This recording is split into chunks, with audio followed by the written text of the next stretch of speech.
Hey everybody, welcome to the Patty G Show. We are remote once again this week. We are actually at the accounting firm Daguerre Bryan, where I spend my daytime job. So I'm excited to welcome in Joe Martin and talk about everything he's got going on in his entrepreneurial life, entrepreneurial endeavors, and just cool sunglass wearing man. So before we get to him, I want to give a big, wonderful shout out and thank you to the amazing folks that bring you the show each and every week. Falaya Real Estate, Horizon Financial Group, Mercedes-Benz of Baton Rouge, McLavy Limited, bringing you the outfit of the day, Mimosa Handcraft Jewelry, and Lake Men's Health Center. Anytime you go to any one of those folks, let them know that Patty G sent you, and they're going to take extra good care of you. But without further ado, Mr. Joe, the Joe Martin. Sir, how are you? I'm doing good. Welcome. I like your setup here. Thank you. It's our good little ad hoc setup here in the accounting firm, and who knew accountants could be creative? Are you going to be able to be so relaxed and do a show so close to your desk, you think? Well, we've got some nice Comos tequila with us, so that's going to definitely help. Cheers. Cheers, sir. Happy school night. It's a school night. Happy school night to everybody else listening or watching. Cheers. So if you're with us, drink along, But for those listening, man, I mean, why are you here? Who the heck are you? What do you do? Well, I'm Joe Martin. I'm the Chief Creative Officer and one of the co-founders, owners of Red 6 Media. And then I've also, since then, got involved in the bar and restaurant world, which is a wild, Totally wonderful different place. And so that's always been, a passion of mine. And I'm excited to be here with you. I'm a fan. I'm starstruck. Really? Yeah. I mean, I'm starstruck, man. Come on. You've got 3 businesses. I'm just a measly old podcaster.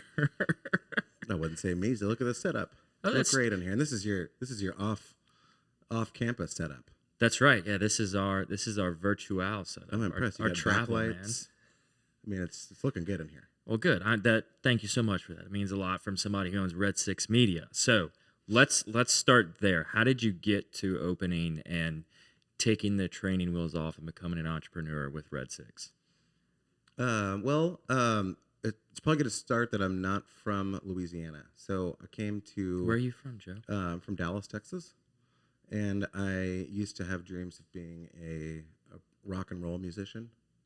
Okay, so you chose Baton Rouge, Louisiana. Well, I had my eye on New Orleans. Okay. And I was also always pretty good at math and drawing, so I thought architecture would be an interesting endeavor. So I was looking at Tulane, and it turns out Tulane is very expensive. Yes. Which is, I'm sure it's great. So I tried to get some scholarship money. I got a little bit of money, but it was still pricey. And so on our way back, it was 2005. We were driving and stopped through LSU. LSU had just won the championship in 2003. My older brother was at USC at the time, so that was when they kind of shared a championship. Now that I know the full backstory, Right. But that was pretty much all I knew about LSU. And I drove through the campus, and it was just beautiful. And we stopped at the architecture building. It wasn't like a sponsored tour, but just some like kid, looked a little hungover maybe. Was like, hey, you guys, I can show you guys around. And like brought us into the studio and showed us around. And so I'm a senior in college, and I just thought that was really cool. He was just like, when you're a senior, college kids are this mystic, amazing group of people. And this guy was just hung out with me and my goofy dad. And so LSU was kind of at the top of the list. And then they just did a really good job. It was almost like recruiting, which I certainly don't deserve. But they had a thing called spring testing, where if you got good grades in high school, you could test out of a bunch of stuff. So while I was a senior in high school, before I had chosen a college, I came down here, took a bunch of tests, and started off with like 30 hours of college. 30? Yeah. That's like so I was like a sophomore. It's like a whole year. I was about to say, you're starting a whole year into your college program. So at that point, I was pretty much locked in. I can skip a year of school. Yeah. Sign me up. But it was so smart what they did. I mean, they brought everyone, like, made you feel at home. They taught you about the campus. Like, I left with my little Tiger card. And that just made a big impression on me. Like, I had been looking at a bunch of schools, and it was just a very smart way to I think show what Louisiana is all about. It really is Southern hospitality. You Yeah. know, even compared to Texas, which there's a bunch of nice, wonderful people in Texas, it's just a little bit different here. So that's how I ended up in Louisiana, and then architecture turned out to be just really hard. A little more challenging than the initial testing. Yes. So I did that for a few years. I loved it, but it was, you're staying up all night and grinding it out. And then after 2 years, you have to reapply back to the school. So I decided maybe to take some time off. I was already slightly ahead because of my testing. Right. And kind of just fell into mass communication because they took a bunch of the credits as art credits. And I just loved it. I always make this joke, which is unfair to the manship school, which I love. But the first class started off with something like, "This is a radio, and then this is a TV. A TV is similar to a radio, but there's pictures on it." And I was like, "Oh man, I'm gonna crush this. No way. This is gonna be good." That was like the opening lecture. That's like easier than syllabus day. It wasn't. It wasn't. I'm being silly, but it was. You really got to take all that kind of creative energy, and focus it, and it was a really team collaborative atmosphere, and that's how we started Red Six. Is our last class was with a professor named Lance Porter, and he treats that last class like you're an agency. So we had a group that I was on the creative team. Kristen, my business partner, was on like the public relations team, but we all worked together. And if you remember, 2009 was a hard time to get a job, a real job. Yep.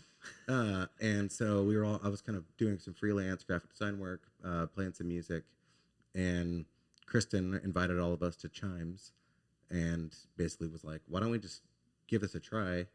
We all already have like laptops. We can just work out of my garage. You guys are already freelancing." She was working at the Reveille at the time. And so, to me, it was a kind of a resume pad, and I liked these people. And so I thought it'd be fun. I definitely didn't think I'd be here with Patty G. What, 14 years later, man? Yeah. So y'all just come graduation, did y'all try to find jobs, or was it just like nobody was hiring at the time? I was going to move out to LA. My brother lived there. Okay. And so he had some connections. I was going to get like an internship at a place that made movie trailers, which probably would have been cool. Yeah. And then I'd say pretty cool. Yeah. My friend Trey was going to go to portfolio school, which is what you do in creative advertising. Some people get a master's, but if you really want that portfolio, you go to a school, but they're expensive. And then you end that, I think it's like a 3-year program, and you don't really have any like advanced degree, but you have, really great work that should get you a job somewhere. But I think that Kristen and Trey were really close, and so I think he was on the fence about that, and the economy was bad, and it was a lot of money, and so I think that was kind of the genesis of that. Kristen, the same thing. She had a job offer in Washington, D.C., but just wanted to stay close. So again, I thought kind of selfishly, like, this will be fun, and I can say that I worked somewhere. Not work somewhere, started a company. Right, but not just working. I hadn't even thought that far through it. Just anything on my resume. Like, I had some internships and stuff, but it was hard to get a job. It's hard to get a job now. Yeah. That's what, you need experience. We're looking for 5 years experience. Well, how do you get 5 years experience? Well, I don't know. That's on you. That's kind of an unfair cycle of stuff. I mean, isn't that fascinating, though, that concept of years experience required for an entry-level position, and in a space where to freelance, you have to have money to purchase equipment. So outside of doing an iPhone video with your phone and a $40 gimbal, like, you can't really invest unless you've got some type of money coming in some elsewhere. Right. To do freelance work, to build up 5 years experience. And typically, if you've been doing freelance work for 5 years, you're probably not going to switch and go to working for an agency or something. Right. It is strange. And even over the last 14 years, it's really changed, where a lot of really talented people that get really specialized are just kind of go out by themselves and don't, they already have a relationship with an agency. They don't have to worry about, clients or, I don't know, QuickBooks, I guess. But we've just always found that a collaborative team just makes the work better, makes it more enjoyable experience for the client, but also just for us. It's, I think, part of being a creative professional is you have a little tick in your head, like I can do this all myself. Like I'm just gonna, and it's painfully obvious after you start working with a talented team that your work is better with collaboration. Well, not only better in the sense of the product that you put out there, but just your quality of life becomes better. I mean, I started this thing, the Patty G Show, back in 2019, and was doing everything from recording to post-production to uploading to posting, everything. It was like guest acquisition, then timing and scheduling, then recording, then post-production, then publishing, and putting it all out there. And I was at the point where I had a laptop next to me as we're recording, and I'm like monitoring levels while simultaneously listening to the guest, because, I mean, as you know, none of this is sitting here with scripted questions. It's a matter of doing everything in conversation in real time. And it wasn't until probably a year or so into it I recognized, okay, I need some help in some form or fashion. Like you can't maintain everything yourself. Now, at the time, there was no money involved outside of my own money I was throwing at what was a company merely because I created it and formed an LLC, but no company by a true definition. It was just, from my wife's perspective, an expensive hobby. Mm-hmm. But like, you've got to push through that as a creative to figure out, what are we going to do with this? But when you start bringing a team member in and you bring somebody else to help, then it kind of like further legitimizes what you're creating. And what you've made now is something. It has a voice. It has a soul. It's got something that you can show off, and not just by yourself. Because like when it's by yourself, if I'm sitting here with a switcher board, it's like, oh, Patty's got a pretty good gig going on. But then it's like you bring somebody in, and it's like, okay, now it's a setup. Right. Now it's legitimate. And I need you to pay attention to me, because I can't talk for a whole hour. So I need you to really be on your game. I'm not producing tonight. But I mean, it's true though. As a creative, you think you can do everything. I mean, I've met with many of creatives, whether it's videographers or photographers, and the first time I reach out to them is whenever they say, "Man, does anybody know how to invoice better?" I'm like, yeah, I can help you with that. But that's just one area. You've got your photo shoots, you've got your editing, then you've got your deliverables to the client. So from y'all end, y'all are a creative agency. Mm-hmm. Yeah, exactly. So what is a creative agency? So I think that even that definition changes a lot.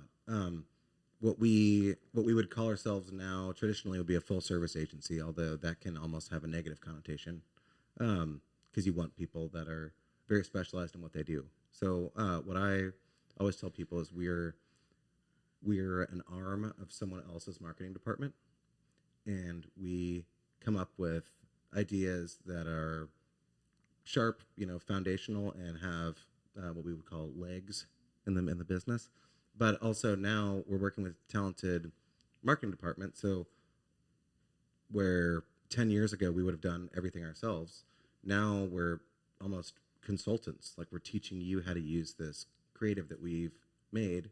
So if you've got someone on your team that's just crushing your LinkedIn account, we want to help them think about that, but we want to collaborate with them and give them the templates and tools and strategy, and be there to help them. But maybe it doesn't make sense for them to have us create every post, do every comment, and so every marketing department, every client is different. But that's what I would say the foundation of Red Six is we want to come up with ideas that encapsulate your brand, your objective, your mission and vision, and we want to work with you and your team, however big or small that is, to bring that to life. And so it's kind of purposefully vague, because everyone can't do everything. So 100%. I'm not exactly sure when this is going to air, but like Threads just popped up. Like, now we all have to learn what that is. If Threads dies before this show airs, they should never have started it to begin with. That's true. But it's very true. Yeah. So this week we have all of our stuff going on, but then we're also researching new social media accounts, you always have to be learning because the world is changing, and your clients expect you to be, farther along than they are. We're the professionals. You don't want that. You don't want, as the creative director, for them to bring to you, "Hey, Joe, Threads is out. What are we doing about that?" Right, right. And so, you're on one hand you're trying to keep up with everything that's going on, but on the other hand, you're kind of being a realistic, strategic partner, saying we can't do everything, so we want to really focus in and target and use this kind of creative toolkit and design messaging system that we've made with you guys in mind and your team, and show you how to use that. Kind of give you some more weapons in your arsenal. So I love that approach to being a creative agency and being a marketing firm, whatever you want to classify the entity as. But being in that creative space and marketing and helping companies find their voice and speak it to their potential consumer is really incredible, because you're probably the fourth or fifth creative agency or marketing firm we've had on the show. And people always ask me, well, are you ever going to run out of companies to come on? I said, no, because everybody that can do the same exact thing does it so differently. Exactly. And we had 4 people in the marketing space, 4 different firms come on, and they all do everything entirely different, which is incredible to me, and more so goes on to promote the fact that you really, if you're shopping around, it probably is a good thing to make sure that what you're after is going to be fit within that organization. So if somebody needs a full-on marketing department, maybe the fit is elsewhere. Or if they just need, hey, we've got one marketing person, they're just getting their feet under their ground, they don't really know a whole lot. Boom, come in, make everything, here's what we need to do. So what is your kind of approach when you sit down with a client? What are you looking and asking them to kind of create and get in their headspace on how to put out their message? So we're lucky to get a lot of referrals, but we still do sales and marketing like everybody else. And I think what we're looking for is just what you said is, if you broke our clients down into different buckets, there's different ways to do that. I would say a lot of the time it's someone that's really got something new and needs that whole foundation. On the complete opposite end of that spectrum, it would be a very, very kind of well-established company that needs an update or has almost like a special project in mind. Obviously, there's a million things in between all of those, but I would say that's a lot of what we're doing. Is Baton Rouge, you're lucky to work with a lot of large industrial companies. They'll have, no matter the size of the company, they'll have marketing teams of all sizes, but usually not a huge marketing apparatus. Right. And so that's been something that we've been getting really good at, just being in Baton Rouge.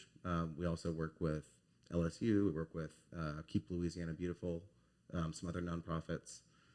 We have a banking client, and we work with some pharmaceutical companies that are outside of Baton Rouge. And so that's another thing is, life would probably be easier if we specialized a little bit more. But the way we've grown organically is we start with some projects with these companies, and you learn the people, you learn their objectives, you're a true strategic partner. And so now it's, your weekly calls are more of a collaborative brainstorm, like we all work together. And that's very, I think, special and unique. You get the feeling sometimes, especially when it's a brand new client, that maybe they haven't had much fun at work. And I feel like what we do should be fun. It should be exciting, and I think we all live and breathe and believe that. And that's been a really, fulfilling part of the job, is watching kind of marketing teams, get some lift and start using the stuff that we create and running with it. Or, they'll want to be on a call with us and just, learn about some new stuff. And so it really is, it's that same collaboration that we found the company on. That's the DNA of our client relationships. And we're lucky to have that. When you when you start off, you work with anybody that you possibly can. Anybody that will cut you a check is kind of who you work with. They'll mow your lawn. And in that, in that approach, there's times when it might not be a good culture fit, the client agency relationship, but that's a tough call to cut somebody loose just because it's not a good fit. I would say we're really lucky right now that our team is great, and our clients understand that team approach and enjoy it. So that's what that'd be my pitch would be, if you feel like you need a strategic partner that is going to start a lasting, long relationship, that's what we are going for. And we're not trying to build and get 1 million clients. We're trying to build clients that we think share our sense of, collaboration, imagination, and fun. Fun is important. Absolutely. Well, and then when you look at a marketing firm, especially, or a creative agency, you have this situation that you can find yourself in where you're over-cliented and understaffed. So then you're trying to create these projects and implement these fields of what you want the client to go into. But then if you don't have the staff to make sure that they're getting everything done and the projects are actually implemented, then it's just like, oh, well, here's a graphic. Post this graphic today. Right. And you lose that really strategic approach from being a true partner where it's, no, I'm dedicated. We've got resources allocated to your time and to your account to make sure that your message is consistent across every platform and that your team knows what they're saying. Exactly. When your client or your employees or like myself, if you start to feel like you're in some kind of factory setting, like that's when it just doesn't, we're not delivering what we set out to deliver. And that's a problem. And you have to work hard on keeping that up. But that's the key, kind of what we talked about earlier. You surround yourself with like-minded people, not necessarily skill set, but like, let's make this cool. Like, let's put in some extra time and extra effort to make sure that not only that this pitch goes well, but that our clients set up for success after that. Yes. And when you're working with a marketing department and you're working with people that are in the business every single day, they're trying to do what they can to get the business out there. It's almost like a familiarity handcuffs, because when you're so familiar with a certain topic or an organization, you know everything, right? And so it's like, well, I mean, I know this. Obviously, everybody else knows this. So why do we have to say this? Why do we have to put out this really cool thing that I know we're doing? But like, what does that really mean? And then you have you guys come in and say, well, hang on. No. Let's go back to this cool thing that you're doing. We need to be promoting this. You need to push this. This is the message you need to get out there. And then it's like the marketing team kind of looks at it and says, well, wait, you don't know about this? Like, no, nobody knows about it. You're so familiar and you're so in the weeds of everything going on in the organization. You don't recognize that the outside world has no idea that you're doing this. Or that it's cool. Like, right. Why is it cool? And then when everyone likes to talk about whatever they're passionate about, but that's a really interesting point. Like they're not used to it because it's what they live and breathe every day. But that's my personality. Is just probably to ask too many questions. I'll probably just turn this on you pretty soon and just dig deep into Patty G. Wait, we're gonna be here like grabbing tissues later on. Like we're so deep into Patty G. Let's get in there. But it's part of what makes a creative agency a good agency versus somebody that comes in and says, "Here's your company, here's your colors, here's your brand, here's how we're gonna change everything." Whereas when y'all come in, and we've had another company come in with a similar idea and concept of how they approach clients, it's like, no, we're gonna come in and we're gonna have 2 days with your team where we're gonna tell you nothing. But we're just going to ask questions. Yeah. And we're going to get down to everything. So get whatever team members you need freed up for the next 16 hours because we're going to go deep. Yeah, it's going to be fun, though. Yeah. It's going to be, I don't want to be too specific, but we, like, engineers are a good example of people that a lot of times can be very matter-of-fact, maybe aren't used to having people really trying to understand what they do. And in my experience, like once you start asking the right questions, or there, it'll get to a point where someone that maybe you didn't think their face would light up, be like, okay, you want to know about that? Well, this is really cool. If you can get them to that level of like, those are the nuggets that not only makes our work better and easier, but just fires up that client agency relationship. Oh yeah. And we're getting to what your unique, what's the secret sauce? What's the juice? And like you said, if you know everything that's going on, it's hard to talk about that.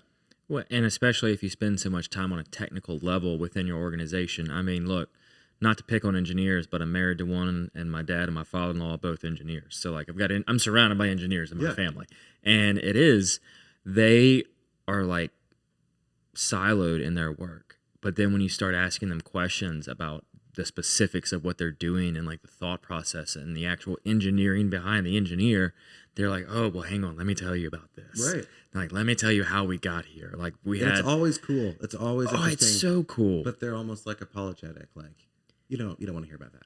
Like, I do want to hear about that. I want to hear about. Like, tell me more, please. What gets you jacked up? Well, and it's so like I had my dad on the show for Father's Day in June. I saw that. And like hearing him tell these stories about his engineering career and his past, I'm like, I didn't know a lot of this as a kid, but like, come on, I'm eating this stuff up.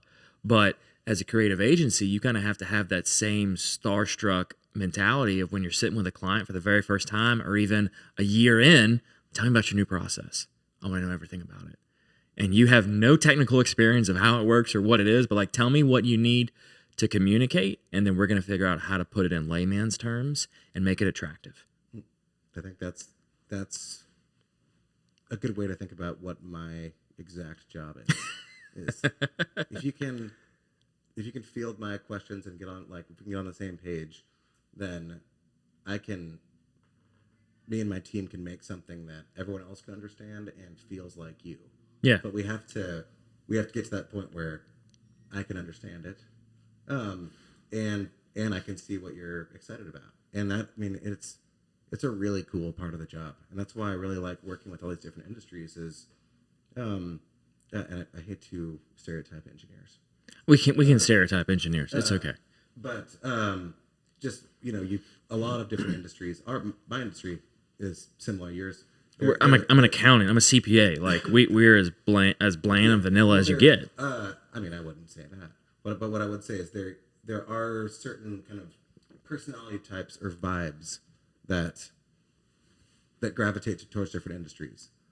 Especially if you're working with big corporations. That if there was a lineup over there, I could pick out the banker or the engineer just by talking to you for a little while. That's probably not true, but you understand the point. So we should do like one of those videos that Vice does, where it's like, how much do each of these people make? Like rank them, and you spend like a few minutes with them, and it's like talking about their spending habits and whatnot. Okay, I think this person makes less than this person, makes more than this person. It'd be more like, tell me about your hobbies, and or one of those questions like, what would you do with $1 million? My wife is a banker. She'd be like, well, I'd put half of it into CODs probably, or like, that's not the point of the question. I'm not trying to get you to. I don't want your investment strategy. But things like that, then that really is a fun part of what I do, and what you mean. You obviously have that, like you're hungry for these Baton Rouge stories. I think that's such a interesting trait that you see in the entrepreneur community a lot. Is the more curious you are and ready to kind of dig into it, it's not really like bravery. It's sometimes general stupidity to dive into something. But if your driving force is, I want to learn more about this or about this person, I think that's always a great pursuit. Absolutely. And like I do it both on the show and then my real world, or in my CPA world, where today I was meeting with a brand new client for the very first time, and it was almost like an episode of the show. I'm like, tell me what you do. Okay, why are you doing that? Why are you doing this? And it's like we're diving in all these areas, and it's what I love, and it's what y'all get to do every single day as a creative agency. It's like you get to find those nuggets hidden within those organizations and kind of get down to what it is drives and motivates them and makes them excited to get out of bed. Right. And then somewhere along the way, you said, "Hey, let's open a dive bar." Yes. Yeah. That was Or let's not- rejuvenate a dive bar. that was not part of the the plan. No, it's been a fun addition to fun place to bring clients, and we just had our 14th like very small anniversary party. Wait. 6 at Brickyard. So Okay. there are some tie-ins. Okay. I thought you said Brickyard was having their 14th anniversary. No, but Brickyard is about to be 9 years old. 9? Which I think in bar years is like 115. Oh, at least. Right? I mean, if the shots keep pouring, at least 100 years. Especially there was a pandemic in there, which was terrible. And you're still here. We're still here.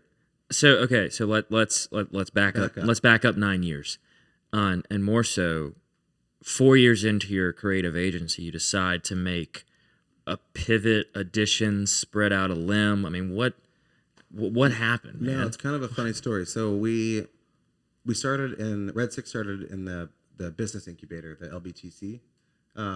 Now it's LSU Innovation Park, and so that was another awesome thing that LSU did for me that kept me here in Baton Rouge. We started, and it's cheap rent. There's people to help you. Our business consultant Jennifer Fowler worked there at the time and is still our business consultant 14 years later. And so we graduated from the LBTC, I think 3 years in, and we moved downtown. So when we moved downtown, there wasn't a whole lot going on 3rd Street. Yeah. I mean, that's not fair to say. Like, Schlitz and Giggles was there. They always had Happy's and a Rue House. But it wasn't there was a while where every spot was a bar or a restaurant. And it got pretty wild down there. So during that boom, we caught the very beginning of that, and we started helping a lot of those companies do their branding and marketing. And there was a restaurant group, bar group that opened up a bunch of restaurants and bars, and one of them was going to be Brickyard. And so they've asked me and my 2 business partners, like, hey, we don't have money to pay you guys for this one. It's kind of a dive bar under the bridge. Would you all be interested in, a little piece of equity for all of the upfront marketing and kind of opening push? And so that's an interesting pitch. Yeah. So my 2 business partners immediately were like, I don't want to own like a little dumpy bar under the bridge. And I was like, I do kind of want to open a dumpy, And you're like, speak for yourself. Yeah. So I may want to be a part of this little bar under the bridge. So my 2 wonderful business partners, Matt and Kristen, were cool with that. So I just, we were already working 12 hours a day at Red 6, but I would just tack on a few extra time to get Brickyard going. And so at that time there was 5 people total, and one of them was Brian Rogers, my current business partner, and he was managing a whole bunch of the other bars in that group. And so him and I had ownership just in Brickyard, but not in the rest of this group. And so it became apparent that there was a lot of money passing through this whole group. And Little Brickyard it wasn't a good financial situation for the 2 of us watching this kind of money being passed around. So we ended up buying out the rest of that team and bringing on Danny Wilson, who's now our 3rd business partner.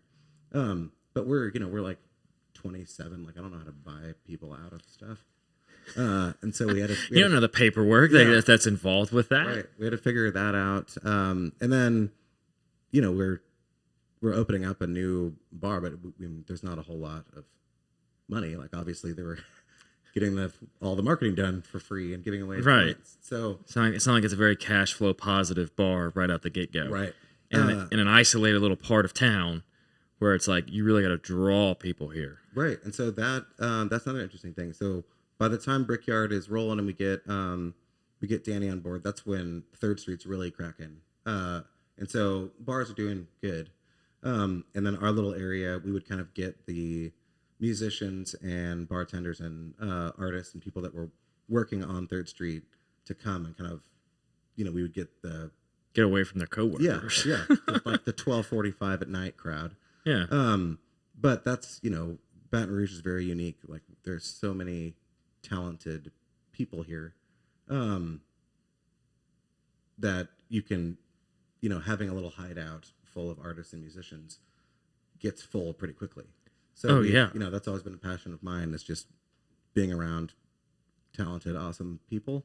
And that's been really fun to kind of continue to pump that into the DNA of Brickyard. And so we were right across the street from 13th Gate, which is just awesome. And then they started opening their escape rooms. Then it's now Oxbow, but Cane Land / 3-Roll / Oxbow. So many name changes. Opened up, and then George's has been there forever. Yep. But now Chelsea's is over there. Like there's kind of a new energy in that little area. And so that's been very interesting throughout my very relatively short career, is to watch these neighborhoods in downtown in Baton Rouge kind of ebb and flow. So we're now Red 6 now has an office in Mid City. Okay. So we moved from downtown, but so where y'all at in Mid City? It's 4242 Government Street. It's right next to the Calandro's Little Caesars. Oh, it's yeah. Kind of a funky old, it's like a 2-story building. So are y'all on the Calandro side, or are y'all on the other Little Caesars, the La Coretta side? We're on the Calandro side of the street. Okay. Past Little Caesars. Got it. So y'all are like right before what was where Government Taco used to be. Yes. Yeah. Yeah. Before White Star, but now White it's Star. Now it's anymore. just a complex. Yeah, but that's been cool to go to Mid City and kind of watch that also build up. It's starting to blow up in that wild. area, man. It's like I live in Mid City, 5 minutes from where we're at here at the office, and it's like seeing Government Street over the years in just a short little while I've lived in this part of town just expand and continue to grow. And what I'm loving is it kind of the business side of government starts where I'm at, and then it just expands itself all the way down to get to downtown. And seeing people take these homes on Government Street and convert them into like a business is crazy to me. And it's like we've got this heat wave flowing down Government Street, and I'm loving to see just a continuation of that spread. So y'all are right there on Government Street, right in the heart of a lot. Yeah, and I miss downtown. I loved working downtown. But this is really, there's a lot of cool energy. Oh, yeah. And, I told you at the beginning, I'm from Dallas. Like, you can't get anywhere in 10 minutes in Dallas. But in Baton Rouge, you're like, oh, God, I got to drive all the way to Seguin. But that's, it's nothing. So all this stuff is I guess comparatively to Dallas, relatively close. And so my wife and I, we live pretty close to Brickyard. And so we, for a while, my entire, bubble was just downtown. We would do stuff with LSU. And then the Brickyard's kind of right in the middle. But Mid City is just, all these things kind of converge in this cool little area. So that's been fun to watch. It sometimes feels a little bit slow, the Baton Rouge progress, but there does seem to be some sort of new energy coming out of the pandemic that people seem more pumped up. Oh, yeah. More like collaboration. It's been cool to watch. Well, because the message that was spread during COVID, right, was we just need to survive this. We need to keep kind of businesses open, keep people employed, do what we can to push through this whole situation we're going through for 2 years. And now that we're 2023, I feel like we've turned and saying, hey, we don't want to just revive, we want to expand. How do we push and really get a strong push out there to get people to where we're at, get them to our businesses? And now it is a whole collective. We went through this pandemic thing together. We're still friends, even though we may compete. Let's just build up Baton Rouge as a whole. Yeah, exactly. You mentioned having some other creative agencies on the show. I believe Drew Riley was on the show. I love Drew. Drew was one of the people that would come hang out at Brickyard with us. Oh, yeah. I've known him Super forever. great guy. He was the guy that reminded me of y'all's kind of mindset where you go in and just ask a bunch of questions before really giving any plans. Because he explicitly was saying that on the show, was like, oh, no, we don't talk for however long period of time he said. We don't talk. We just ask. That's all we do. That'll be we got that feedback. We have to do RFPs, and they're usually a pretty arduous process. So, we have our cool little Red 6 Media templates, and we have all our stuff set up, but then you get the RFP, and it's just like, do it exactly like this.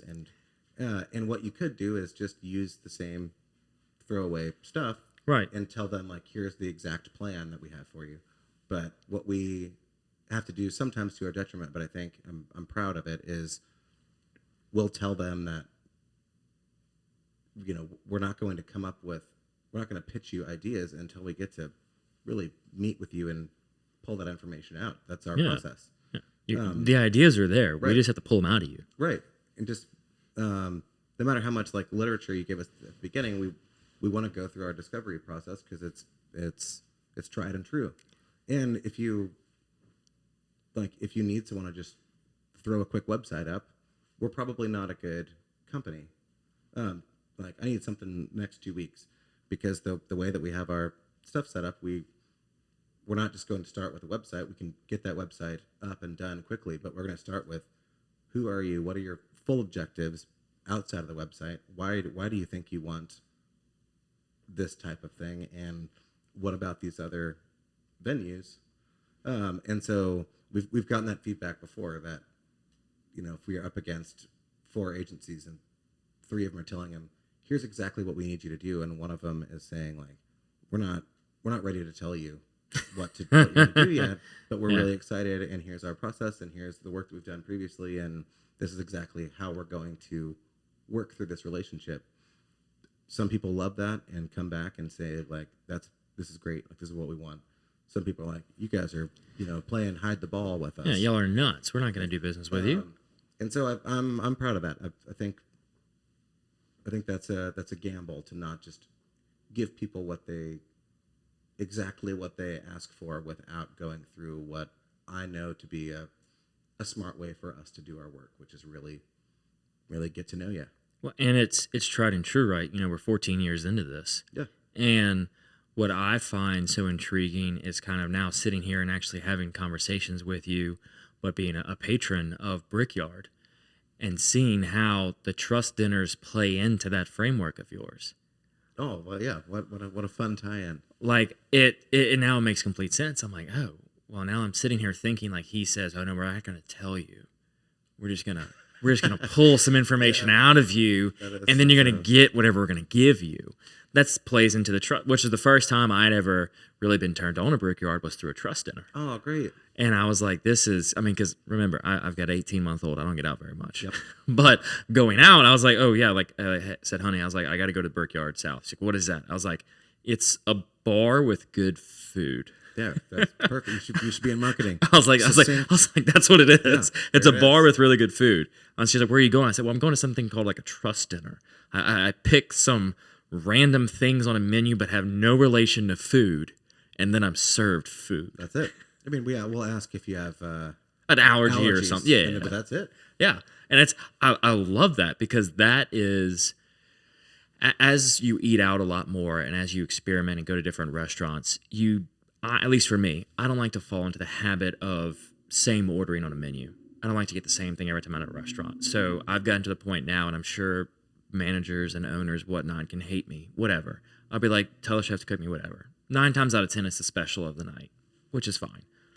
But that 1 out of 10 time, the chef's like, okay, I've got something I want to test. Yeah. And then they bring it out. I'm like, this is perfect.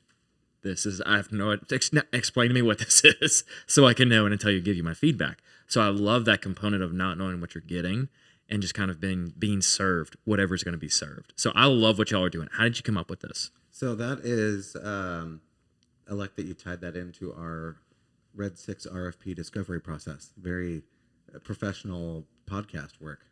I'm impressed. Well, it's all right here in my brief. It's in my brief. What a segue. That is Danny. We met Danny Wilson because he was the manager at the Cove. Wait, I might be messing this up, but it was right next to Waffle House. Mm-hmm. And Waffle House has to go through kind of a routine like maintenance. So they had to shut this bar down. So while me and Brian are seeing that we're basically the piggy bank for a larger bar group, we called Danny in to just guest bartend while his bar is closed, and he's just another great creative force. Just can't stop doing stuff.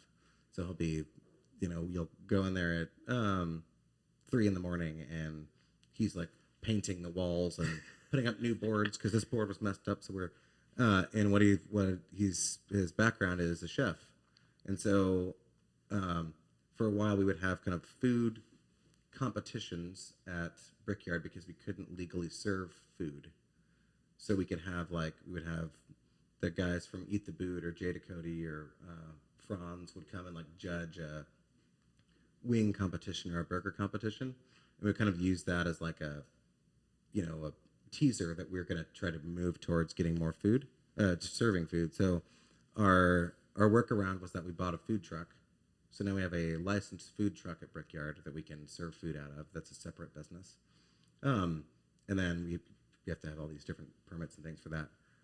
But that was the dream, was to open the door up for Danny to do his cooking. And so we used to do a thing called Dinner on the Patio, which was a 3-course meal. And so if you're up at Soulshine or Brickyard and Danny's bartending, you'll overhear some insane story about his life.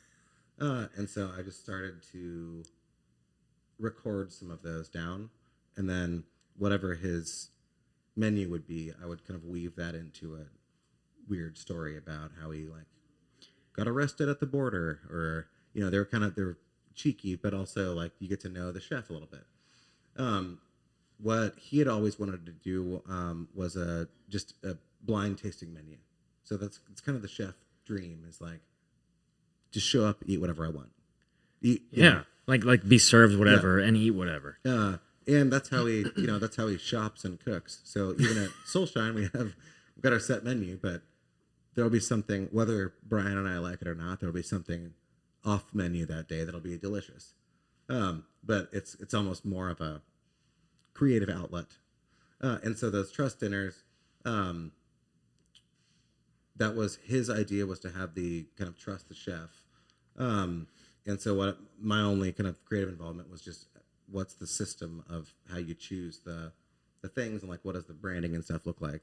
But it really took off. So it was fantastic. So it kind of unfortunately killed our Dinner on the Patio because it's just more fun. It's more interactive. Yeah. And so that took off at Brickyard. Now we have those at Soulshine. So we have this once a month.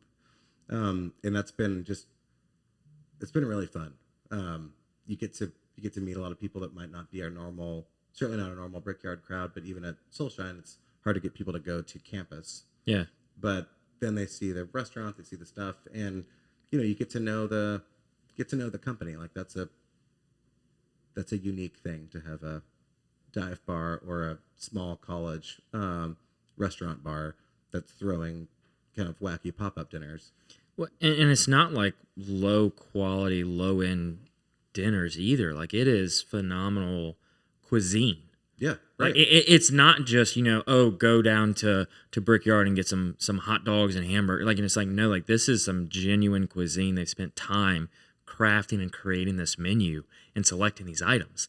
Like when I was sitting there eating the one trust dinner I went to coincidentally with Franz, and I was like, this is incredible. Like where are we? Right. Like that's exactly where am I? What am I eating? Where am I at right now? Like, was this bone marrow coming out of a bar? Like, what the heck? And then right after some like loud band starts, and all the regulars walk out and would help us put the tables up, and it becomes a bar again. It was fantastic. The group of people that have helped us through the pandemic, especially at Brickyard, are awesome regulars, and it's just I wish I could take any credit for it, but it's something about the charm of the bar that is the people that are in it just continues to grow, and luckily for us that it happens to be a good charm. It's still attractive. Because we're doing our best to cultivate a like nice, safe, fun place, but it really is it's the people that are in there that make it feel like everyone's welcome. And that's another just it's a special thing. It's just the more you can surround yourself with open-minded, fun, like come on, let's talk about your day, right? Type of people. The easier everything is. 100%. And so Soulshine kind of blossomed from this food concept when I guess a space opened up in LSU's campus. That's exactly right. So this is the heart of the pandemic has passed. There's a light at the end of the tunnel. That was rough for a while. I drove back. I was dating my wife long distance in Fort Worth, so I drove back and spent what I thought would be like a month in her tiny apartment. Turned into like 8 months, and we were getting married that year. So we're like planning a wedding. We've never lived together. The apartment, I don't want to overdo it, but it's about the size of this little nook that we're in. This little alcove is Joe's apartment. So we really got to know each other, get a little marriage trial run, and it was great. We still got married. That's good. But for a while we tried to figure everything out we could do with Brickyard. We would give away we had care packages. We would just give away we had a cooler full of beer. We had food. So we would just have people come and get nothing, like $5 gets you food a case of beer and dinner. And you bring it out to your car with a mask on. And so you have to figure all that out digitally. We don't have a to-go. We didn't have a to-go order thing at the time. And so basically we're kind of really scrapping through all this stuff. But we had plans to build a patio outside. And so we had priced that all out. We had the money saved up, and then the pandemic hit. We're like, this is terrible. Like, what do we do? And we made the decision, which at the time I think was irresponsible. But we made the decision to just go ahead and build the patio. And then a few weeks later, they made a rule at bars that if you had a patio, you could serve alcohol again. So we just got lucky. We were the first. Did you buy a lottery ticket that week? I did not. I didn't have any money. We spent it all on the bricks. You spent it all on the bricks. But that was so. Then we had survived. We got this great outpouring from the community, and Red 6 at the time was shopping. We were looking for our building. I think we'd already closed on it, and our realtor was like, "Hey, there's a little spot. It's the old Slinkies. Why don't you all come take a look at it?" And so we just went over there. And it was this really cute little company, Good Bird Sandwiches, from New Orleans. They had done a full build out in the restaurant, and unfortunately, their grand opening on Chime Street was February 2020. So they just packed it up in April, but they left. I mean, the landlord owns all the equipment, so basically it's like this kind of shining light. Like you never open up a restaurant with all the equipment, everything kind of ready to go. And rent was cheap because people still didn't know if they were going to go back to work ever, or what commercial real estate would be. Right. And so it was a really great opportunity. Again, probably irresponsible. And we dove into that. And it took us a little bit longer to get open than we would have liked. Permitting in this town can be trying, let's say, difficult. Yeah, we've had some past guests share some experiences. I mean, it was a weird time for everybody. So especially at that time. Yeah. Supply chain issues. I don't know. Chalk it up to whatever it is.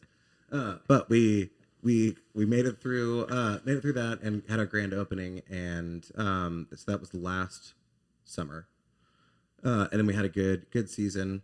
But the gamble was that that was kind of the first football season after COVID, and so I was expecting a little bit more constant lunch foot traffic, and what we got was really good weekends. It really kind of fighting over the evening stuff, and then LSU students will order DoorDash and have it delivered to the dorm. Yeah, which is wild to me. I would get cooped up in there. I feel like, and just go wander around. So we're still kind of figuring out the day-to-day lunch side of things. Obviously, it's no problem during the fall because you have, you make your net, as they say, on the weekends with football season.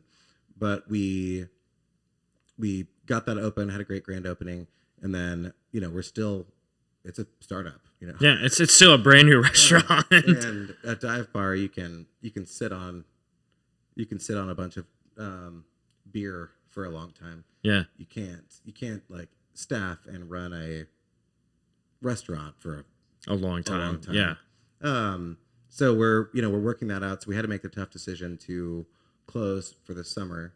We're right next to City Slice and Rock Paper Taco. Yep. And that whole, again, I've landed on another street that is a great area of town, but is kind of on the rise, which is awesome.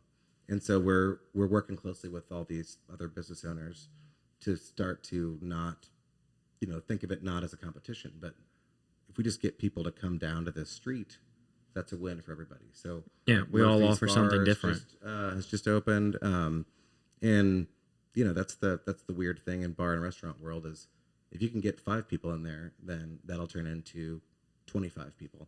If you don't have 5 people in there, nobody. Yeah, they'll just walk right past. 100%.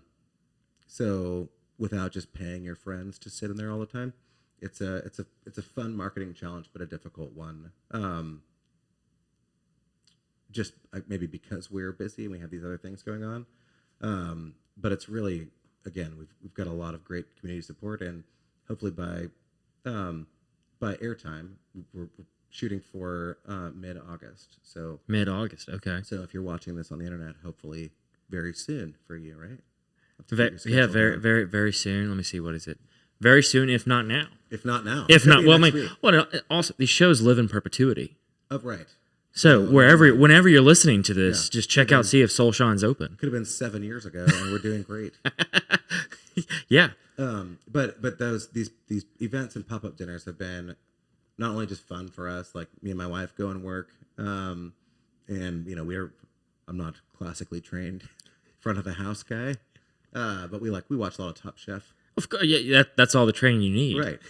And so it's just you get that. I love what you said about you and Franz. Like, where are we? You get this kind of unique, fun dining experience, but it's still very much we're in a fun place. We couldn't be snooty in there if we tried to. And so that's just been fun because you get to meet all these different people. And that's what I mentioned earlier. We had Joey from Eat the Boot, their podcast. There's this huge foodie. There's a huge foodie network here in Baton Rouge. In Baton Rouge and Gonzales, that they're just like voracious and helpful and like the most wonderful, happy people. Oh yeah. And so they've been a huge part of, every time we have a trust dinner, you get 12 emails and calls right afterwards saying like, when's the next one? Can I get tickets? Like, I want to tell people about it. And is this an underground thing or should I spread the word? Right. And it's just such a cool. That's been really touching. Just like you having me on, like having people on to talk about their stuff. There's a lot of people in this town that are anxious to prop you up. Yeah. And we talked about creative agencies. I know all those guys. Like we might go up against each other on a RFP or something, but we'll see them at the AdFed meeting or Addy Awards. Like everyone's talking shop. Like, hey man, like how you doing with this? It really is a tight group where it could be very, cutthroat. And I think that's a relatively unique Baton Rouge thing. Is a lot of these business owners. It's easy to get in your own box, but it doesn't take much to like, hey, let's all throw in together and do something cool. They're usually in for it. So that's been very special. And again, we've learned a lot. We've got a smaller menu at Soulshine and more of these like events and I guess just like attachments to the community and pub crawls and things. That's what's really gotten us through some of these tough times. So Yeah. much more of that coming fall of 2023. Good. Look, I'm excited. I'm here for it, man. I'm anxious to see what y'all are gonna do. So kind of as we start to wrap up the show, we do have some scripted questions we like to ask everybody. Right? You got those beforehand, right? Your assistant sent them. No. I'm just gonna off the cuff. Drat. We were going to take a tequila shot. Is that right? Yeah. We'll do that. So here about this. Here, give me your glass. I'll pour and ask the question, and then you have to drink. Okay. Before you answer. So the first question being, what is something you did as a kid you wish you could still do today? Good question. I've been doing a lot of the things that I'm doing right now my whole life. So I grew up my mom played the piano at a children's theater. I was playing with Microsoft Paint. I had little terrible garage bands that I would make the logos for. I used to make videos in high school. Me and my friends knew how to use the editing equipment, and so they let us kind of run the news channel as freshmen, which was a terrible. Oh my gosh! We did not take that seriously. Yeah, you're freshmen. But there was some really good video content came out of it. Just maybe not the news that they wanted. You live and you learn. but I really have been. I've been very lucky to have lived a life of creative collaboration. Yeah. I would say things that I don't really do anymore, like my poor drums are just in my house collecting dust and being sad. But I do get to play. I'll go on Wednesdays every once in a while to the jam night at Rec Yard and play with much better musicians. But I would say not much regrets. I've done a lot of these same things my whole life. Well, good. So you've had business endeavors from college to now getting in dive bars to now going more and more into the food scene. What are kind of 3 lessons you've learned along the way? 3 lessons. We've touched on some of them. I think the one is just don't take yourself too seriously. And I don't mean that even in a humility sense, although that's a great quality, but our marketing work at the dive bar restaurant world, it should be fun, and it is hard work. Yeah, you gotta bust your butt, man. But that adding a little humor, a little lightheartedness, a little fun, and continue to pump the people up around you a little bit with that fun, I think is a noble cause. And I think to do that, you can't walk around being like, I'm the owner, right? Don't touch me. Yeah. I think that's, as you reach certain levels of success, there can end up with some separation from your team, from your people around you, and I would say just avoid that at all costs. Oh yeah, I'm right there with you on that one. Okay, so don't take yourself too seriously. Number 2, I'll just piggyback on that same one. My dad told me this a long time ago. He said something like, there are ways to make money without working your ass off, but I haven't figured it out yet. And I think I like that a lot. It's got. I love it.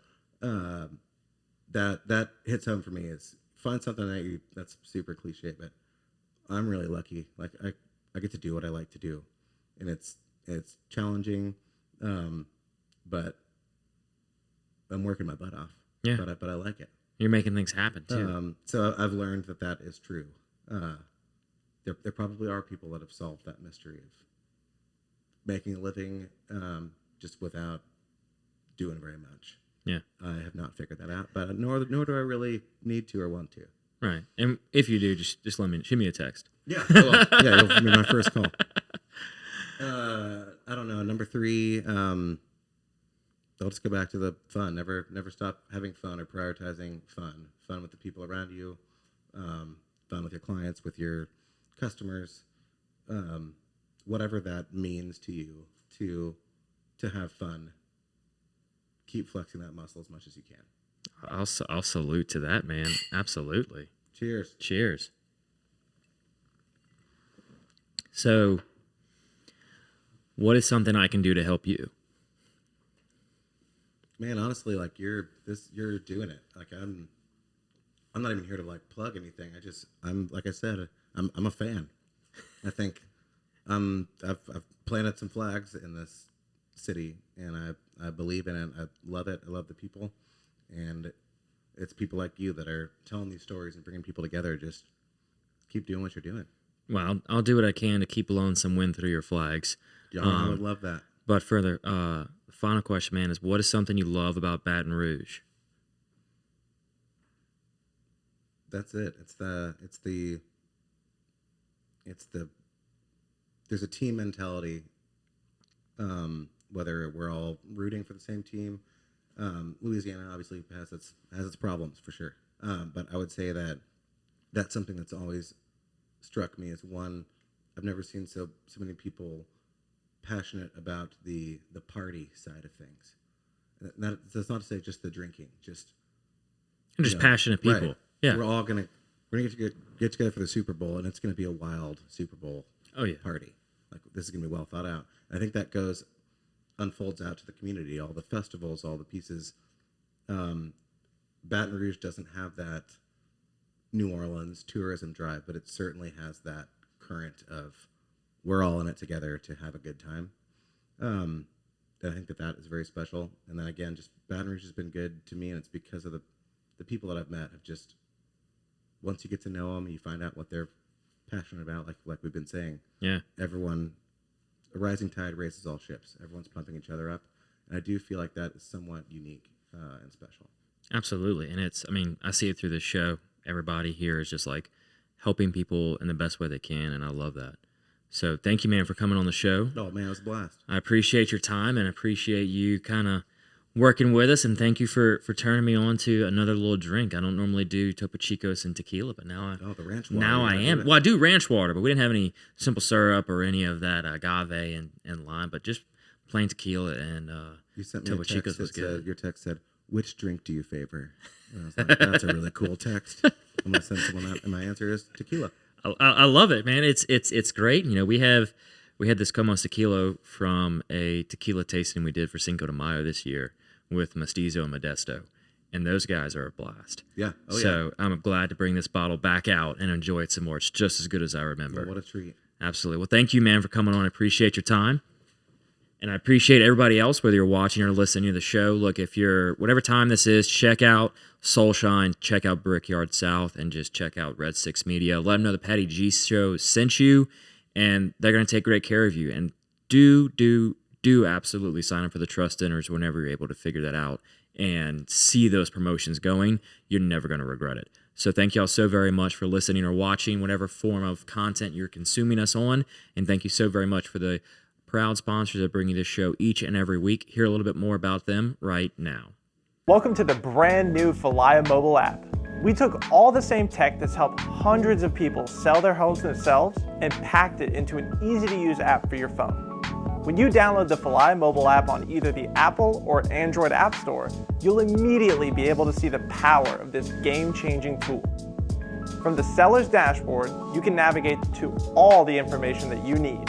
We intentionally separated everything into key groups, such as tasks to be completed, buyer leads for your listing, and contact information for everyone involved through closing.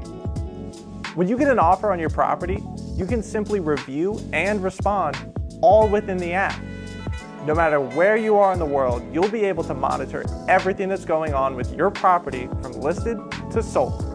It's truly the power of Falaya in the palm of your hand. Download the app and see for yourself. Falaya, it's real estate reimagined. Thank you so very much to Building 5 for becoming the latest sponsor of the Patty G Show. We are going to be filming once a month at Building 5. We're going to post about it on our socials so you can come and visit with us. Building 5 is an excellent food establishment if you're into sharing boards and really getting a creative menu. Misty and Brumby have done an excellent job of creating an environment that's warm, welcoming, and inviting for every single occasion. Go on over to Building 5 in Baton Rouge, Louisiana, and tell them that the Patty G Show sent you. Imagine taxiing on a plane looking toward the end of the runway. It seems so far away, it's even hard to see it. And that's what the concept of retirement probably felt like when you were in your 20s, 30s, and 40s, way far in the distance, not visible or even a concern. But as you turn 50, something happens. Retirement suddenly seems like something real, something not too far away. In your 50s, you are rolling down the runway. Retirement is getting closer and closer, faster and faster, weeks and months zipping by. But are you even ready for a successful takeoff to retirement? Fear not, there's still runway left. But the time is now. Time to make progress and time to get a plan. The Runway Decade will help you get organized, get energized, and give you the direction you need to take off to your desired retirement. The Runway Decade, building a pre-retirement flight plan in your 50s.